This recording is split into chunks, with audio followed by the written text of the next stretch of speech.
ఢిల్లీలో జరిగిన Rahul Gandhi, Priyanka గాంధీల arrest అప్రజాస్వామికమని MLA Veerlapalli Shankar అన్నారు. దేశంలో పాలిస్తున్న బీజేపీ పార్టీ ప్రజాస్వామ్యాన్ని కూని చేస్తోందని అన్నారు.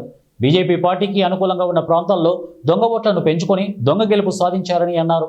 రాహుల్ గాంధీ అన్ని ఆధారాలతో దొంగ ఓట్ల వ్యవహారాన్ని ప్రజల ముందుకు తెచ్చారని అన్నారు. ఎన్నికల కమిషన్ మోదీకి తొత్తుగా మారిందని అన్నారు. ఈ దేశానికి ఉపయోగపడే విధంగా, ఈ దేశం యొక్క సాంప్రదాయాన్ని, విలువలను కాపాడే విధంగా ఈ సంస్థలు పనిచేయాలి. కానీ ఇవాళ దేశంలో ఉన్న బీజేపీ పార్టీకి కొలీడై, ఈ భాషలో చెప్పాలంటే పూర్తిగా వాళ్ళు కనుసైలలో పనిచేస్తూ ఉన్నాయి. ఇది రేపు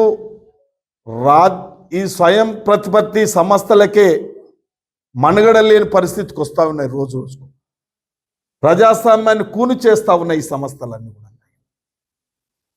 ఇవల్ల ఒక ఓటర్ లిస్టు పారదర్శకంగా దాన్ని తయారు చేసినప్పుడు, నిజమైన ఓటర్ ఎన్నికలలో తన ఓటు హక్కును వినియోగించుకున్నప్పుడే ఒక స్పష్టమైన రాజకీయ పార్టీ, ఒక మంచి నాయకుని ఎన్నుకోబడతా ఉంది.